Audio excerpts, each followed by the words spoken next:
the Isle of Man TT. Some have called this the ultimate test of man and machine. The hardest race on the planet. But why? How? What makes this place so challenging? What makes it the toughest? And how do you define the greatest motorsport event in the world? I don't know if you can explain it. It makes no sense. The Isle of Man TT makes no sense. It's almost mind-blowing. Powerful sport, crazy. It's different. It's a different spectacle altogether. It's different, it's just different. Insane, amazing, The best way to explain it is come see for yourself. Then you'll understand it. unbelievable, fast. Extreme. When it comes to extreme sports, it's the most extreme sport of all. I'd like to know of any other that is more extreme. If extreme is the word, then they don't come any more extreme than the legends who race it. Almost 300 riders have taken victory at the Isle of Man TT since inception in 1907. To take one win around the 37 3/4 miles that make up the TT course is an achievement, but to take multiple wins is nothing short of legendary.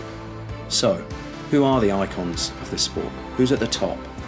And who is the greatest of all time? It's John McGuinness, all day long. For me, growing up and understanding, well, by the time you can actually learn to understand what TT is and all the rest of it, it's John. There hasn't been anyone else that I've watched particularly, and I didn't watch TT massive amount anyway, and it was later on in life, if that makes sense. So, and when I say later on in life, I'm talking like from kind of 16 onwards, not when I was 5. So yeah, it's John.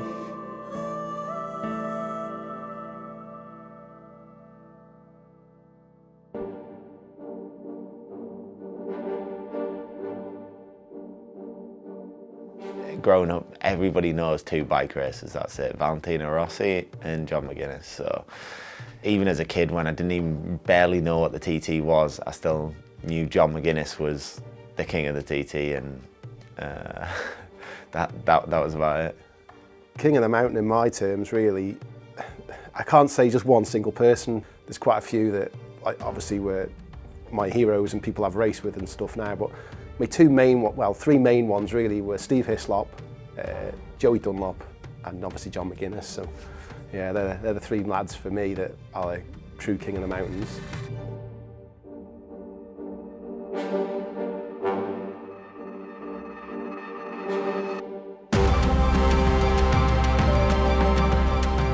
It wasn't just kind of a 1 or 2 year or even 3 year thing. It was like a big period of time where it was just McGuinness. If you didn't have a bike failure, you won. Simple as.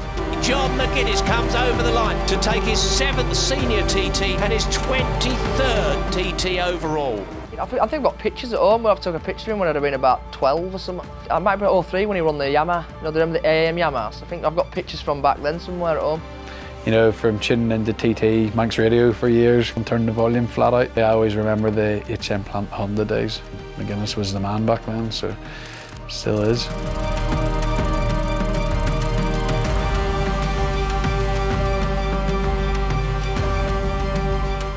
From that first Yamaha win to switching to Honda to doing 130 and winning senior after senior. Definitely one of my TT heroes, and I aspire to be anything like him. You'd be doing all right. So definitely, I think, a hero of many guys. Honestly, it's an absolute honour to be his teammate. He's been amazing, and turned into a bit of a friend as well. So yeah, it's class. There's no set on in for him at all. He's just came back in with a manufacturer that he is really happy with. He's had most of his success on, so I would rather McGuinness podium than me have a podium, and I really mean that. I think he's a credit to the sport. He's been great with me, and it would just, maybe then it would give him permission to go, I've had a great career and I'll go out on a high.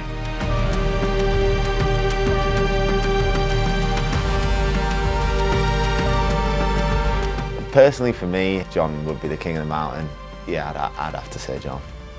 Nobody, apart from Mike Hailwood, has won more senior TTs than John McGuinness. They've both won 7. You know, he's still got the aggression there, he's still got the want to do well, and he's still mega passionate about it, so. Whether he'll ever get an 8th, I'm not so sure, but to be on 7 with Mike Hailwood, you know, legend, proper legend. He's not done yet. In a TT career spanning 4 decades, John McGuinness stepped onto the podium more times than any of his competitors. He's been at the sharp end since his debut in 1996, taking lap records and stacks of wins along the way. 2022 would mark John's 100th TT start. He's only the 5th person ever to race the Isle of Man TT course more than 100 times, and with a close to 2-to-1 podium rate, this isn't a career that has been taken lightly by anybody. With 23 wins to his name, an excess of lap records and more TT trophies than you can imagine, what more is there to do? Is there one more record to beat? I'm not king of the mountain. Joey Dunlop's king of the mountain. He's the proper king of the mountain. But, That's a good question, actually. Well, you say Joey, isn't it? Because he's still got the most wins. Whoever has the most wins is the king, surely.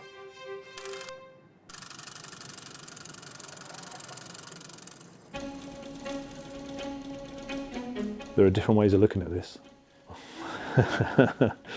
Because obviously, what everyone else, or a lot of people will say, is obviously Joey, obviously. The most successful rider in history, and he's my hero, always has been since when I was a kid. he just went and dominated 83, 4, 5, 6 and 7, 8 I think. In the mid-80s, that was, for me, Joey Dunlop was, you know, was immense, absolutely immense. Did I ever see Joey race? Have you heard this guy? I've been coming every year since 1993. Now then, Joey Dunlop on the works engined SP1 down the bottom of Bray Hill. Here's your man, Joey Dunlop then. That is a famous helmet on a famous mark. Miles ahead of everybody else. You know, he went on to win 5 World Formula 1 championships. I've never done the Tandragee, the Temple 100, the Carador, the bloody Skerries. His list is this long, you know. A TT hero's got to be definitely Joey Dunlop for sure. Because no one else has the amount of wins he has.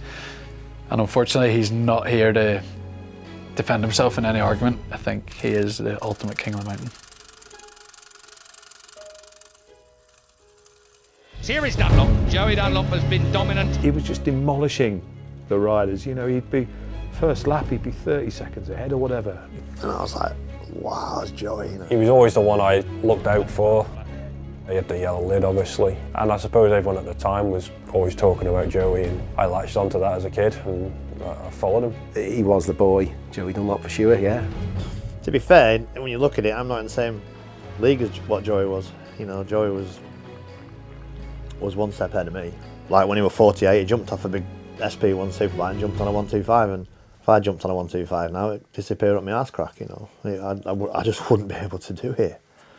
The man himself, Joey Dunlop, about to take his 24th TT at 48 years old. He has looked fitter than he ever has here and takes the win then over the line. Joey Dunlop. If we're talking all-time wins to take the crown, then Joey Dunlop's outrageous TT record is definitely the one to beat.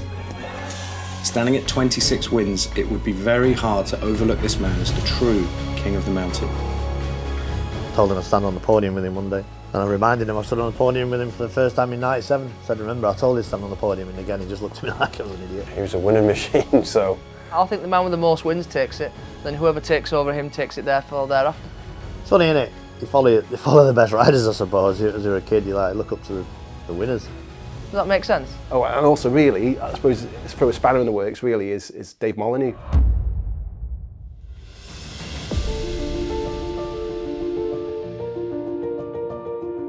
I think he's the most successful sidecar rider of all time, which is some accolade really. And I think what's more impressive with Dave, correct me if I'm wrong, every TT that he's won has been on his own outfit. Every one bar one. He's done well there. Dave Molyneux, as regards to the sidecar, you know, he is literally the king of the mountain as well, because ultimately it's not just he builds a bike as well, he builds it, races it, rides it.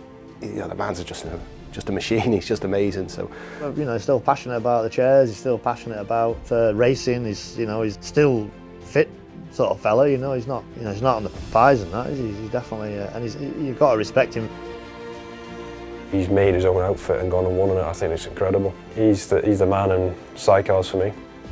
And look at them Birchall boys, absolutely ultimate professionals. Like, outfits immaculate, they're immaculate.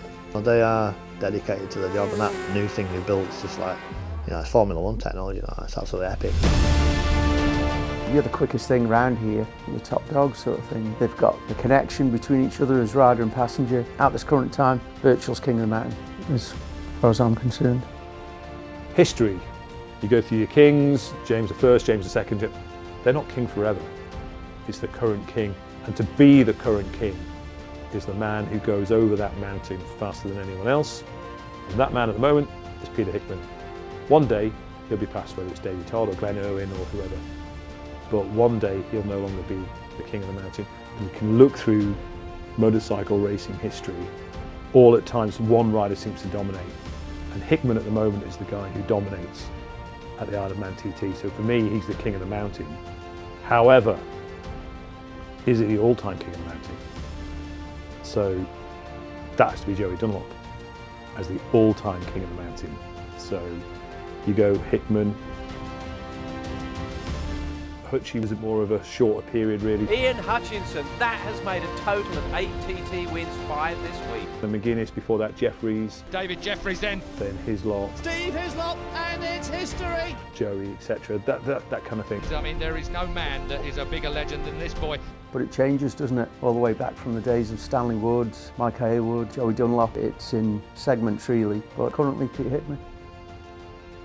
he's still in his prime, and he's still got a lot more to do and achieve, I think. At the moment, he is the man to beat for sure, but he just needs a few more years to really develop and blossom. We remember the Joes, remember the days in your own mind, your own memories in your mind, you know, your old pictures in your head of what they were and what they were doing, and you know, they were awesome people. And for me, John was that era. You know, was from the early 2000s up to effectively now. He's been phenomenal, and you know, he's been amazing. So, Jesus, I never thought I'd be sat here at 50-year-old talking about it. It's just been amazing, really. 96 first TT, 99 first win. All different generations of bikes, 3 decades of teammates, how it used to be, how it is now, and I've evolved right through it. From having my hand over the clutch on a 2-stroke, waiting for it to seize up, to riding something fly-by-wire, so with more buttons you know what to do with.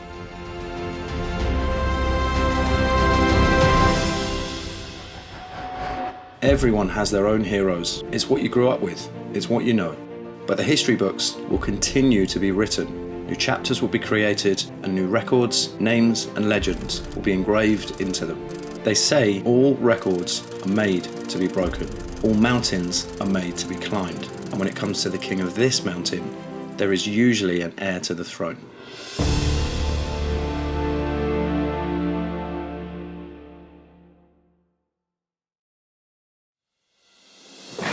This is live TT coverage on TT Plus.